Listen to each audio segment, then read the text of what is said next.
딱히 신경 쓰는 건 없다고 하지만 그냥 계속 불안해요.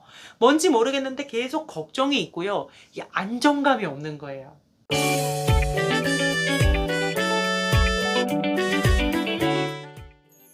불안증이나 우울증이 있는 사람들은 대체로 착해요. 예의가 바르고요.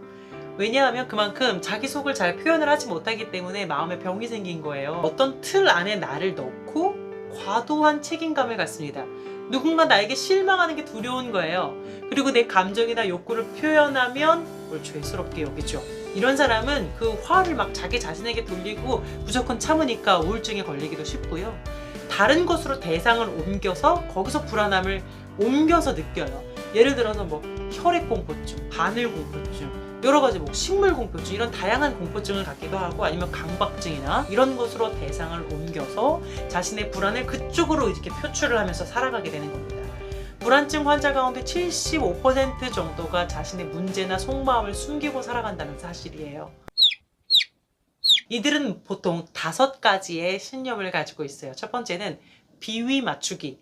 내 바람과 감정을 희생해서라도 주변 사람 모두를 기쁘게 해줘야 한다라고 생각합니다. 두 번째는 분노 공포예요. 화를 내서는 안 돼. 분노에 대한 공포가 있어. 모든 희생을 치르더라도 화만은 피해야 된다.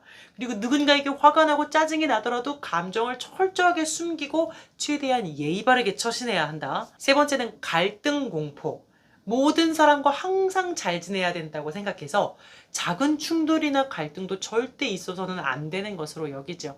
누구랑 뭐 사소한 갈등, 작은 싸움만 있어도 하루 종일 일이 손에 안 잡혀. 네 번째로는 감정적 완벽주의예요. 내 인생, 나의 일, 나의 인간관계 모든 면에서 나는 무조건 행복하고 즐겁고 무조건 희망찬 인생을 살아야 한다. 부정적인 것은 절대로 있어서는 안 된다. 이러한 감정적 완벽주의를 가지고 있습니다. 5번째로는 감정공포증. 감정적 완벽주의의 또 다른 측면이라고 할 수 있는데, 부정적 감정에 대한 두려움을 갖게 되는 거예요. 불안하고 막 초라하고 외롭고 질투나고 화나고 부족한 막 그런 느낌이 들지 않도록 항상 나의 감정을 나 스스로 막 통제해야 된다고 생각하는 거죠. 이 5가지가 서로 말이 다를 뿐이지 결국 하나예요. 필요 이상으로 착하게 보여야 되고, 나의 솔직한 감정이나 요구는 감춰야 한다는 그런 신념에 빠져 있는 겁니다. 이런 사람들은 자기 주장을 잘 못하죠. 그래서 자기 주장을 강화하는 훈련을 해야 하는데, 그게 굉장히 어려운 게요. 애초에 내가 뭘 원하는지 조차를 몰라요. 나 자신을 잘 몰라요. 심리 테스트 같은 거 할 때 되게 오래 걸립니다. 그만큼 나를 억누르고 감추고 산 거예요. 나는 없고 너에게 비춰진 나, 너가 원하는 나만 생각하면서 사는 거예요. 이런 사람들한테 요즘 고민이 뭐예요? 요즘 신경 쓰는 일 뭐예요? 라고 물어보면요, 딱히 할 말이 없어요. 왜냐하면 잘 모르거든요. 딱히 신경 쓰는 건 없다고 하지만 그냥 계속 불안해요. 뭔지 모르겠는데 계속 걱정이 있고요. 이 안정감이 없는 거예요. 어떻게 나아질 수 있을까요? 첫 번째는 먼저 나를 알아야죠. 내가 뭐가 힘들어?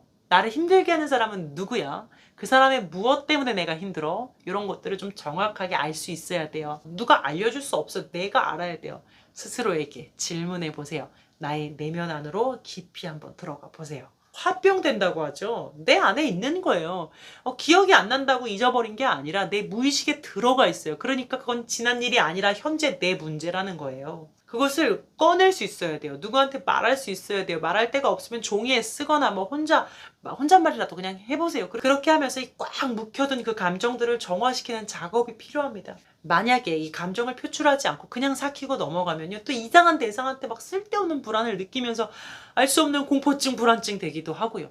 또는 신체화 증상으로 몸이 막 여기저기 아파요. 두통, 복통, 허리 디스크, 목 디스크, 막 위염 이런 거 걸릴 수 있죠. 내 마음속에 있는 스트레스가 적절하게 표출이 안 되면 이 몸으로라도 그 감정은 자꾸 표출하려고 하거든요. 그러니까 지금이라도 내 감정을 잘 캐치하고 표현할 줄 아는 연습을 해야 하는 겁니다. 꼭 기억하세요. 2가지. 하나는 나를 괴롭히는 문제나 그 느낌을 확인할 수 있어야 한다. 알 수 있어야 한다. 2번째는 그 감정을 표현하는 연습을 하고 해결하는 방식으로 고민할 수 있어야 한다. 쉽지는 않은데 연습에 의해서 가능합니다. 저도 누군가한테 털어놓는 걸 잘 못해서 혼자 아파하는 편이었는데, 저는 그게 성숙한 거고 어른스러운 거라고 생각했어요. 근데 심리 공부를 하면서 그게 문제라는 것을 깨닫고 의도적으로 일부러라도 표현을 하기 시작했어요. 근데 정말 쉽지는 않았어요. 조금씩 표현을 하면서 오히려 더 갈등이 생길 때도 있었지만 그래도 계속 했어요. 그랬더니 지금은 한결 저도 편하고 사람들도 저를 좀 더 편안하게 생각해 주는 것 같아요. 뭐 어떤 해답을 기대하고 말하는 게 아니라 그냥 내가 이 말하는 자체에서 카타르시스적인 치료가 된다는 거죠. 근데 너무 한 사람한테만 집중적으로 계속 힘든 소리를 하면 그 사람도 힘들기 때문에 그렇게 집중적으로 들어줄 상대가 필요하다면 전문 상담사를 찾으시고요. 그 정도가 아니라면은 뭐 다양하게 여러 사람한테 얘기해 보던가 아니면 어디 적어보세요 아니면 녹음해 보는 것도 좋아요. 대부분의 사람들은 불안이 나쁜 거라고 생각하지만 세상 그 어느 누구도 항상 행복할 수 없어요.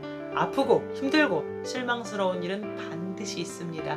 문제를 딱 마주보고 나를 알아가는 연습, 나를 표현하는 연습이 된다면 불안함도 사라질 수 있게 될 겁니다.